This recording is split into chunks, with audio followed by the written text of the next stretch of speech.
ഈ തേങ്ങയിൽ വെള്ളം നിറയ്ക്കുന്നത് ആരാണ്? 90s കിഡ്സിന്റെ പരസ്യ ഓർമ്മകളിൽ നൊസ്റ്റാൾജിയയിൽ വലിയ ഇടം പിടിച്ചിട്ടുള്ള ഒരു പരസ്യമുണ്ട്. ഇത്ര ഉയരത്തിൽ ഭയം ആരില്ലാതാക്കും? വിളകൾ ആരുണ്ടാക്കും? എക്സാം ആര് ചെയ്യിപ്പിക്കും? ഇതില് ആര് വെള്ളം നിറയ്ക്കും? എനിക്ക് ടാക്സി വാങ്ങാൻ സാധിക്കുമായിരുന്നോ? നമ്മുടെ കുടുംബത്തെ ആര് സംരക്ഷിക്കും? എങ്കിൽ എല്ലായിടത്തും നിന്ന് ആര് കാത്തുകൊള്ളും? ദൈവമുണ്ട്. Cycle Pure അഗർബത്തികൾ.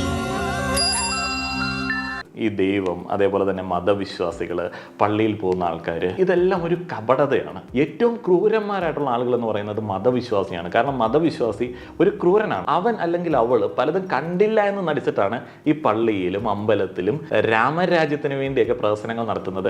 അവൻ പള്ളിയിൽ പോയി 100 രൂപ നേർച്ചയിടുന്നതിന് മുൻപ് ആലോചിക്കില്ല. അവനത് പെട്ടെന്ന് മനസ്സിൽ നിന്നിട്ട് മായ്ച്ചു കളയും. ആ 100 രൂപ ആവശ്യമുള്ള ഒരു അയൽക്കാരൻ അവിടെ ഉണ്ടോ എന്നുള്ളത് അവൻ ആലോചിക്കില്ല. അവൻ പള്ളി പണിയുന്ന സമയത്ത്, അതിന് വലിയ ഫണ്ട് കൊടുക്കുന്ന സമയത്ത് അവൻ ആലോചിക്കില്ല തൻ്റെ നാട്ടിൽ കയറി കിടക്കാൻ അടച്ചുറപ്പുള്ള മുറിയില്ലാത്ത ഒരു പെൺകുഞ്ഞ്, സുരക്ഷാ ഭീഷണി നേരിടുന്ന ഒരു പെൺകുഞ്ഞുണ്ടോ എന്നുള്ളത് അവൻ ആലോചിക്കില്ല. അവൻ്റെ പള്ളി പണിയാനായിട്ടും അവൻ്റെ അമ്പലം പണിയാനായിട്ടും വലിയ പണസമ്പാദനം നടത്തും. ഇത്രയധികം കപടത എന്ന് പറയുന്നത് മതവിശ്വാസികൾക്കിടയിൽ ഉണ്ടാവത്തുള്ളൂ.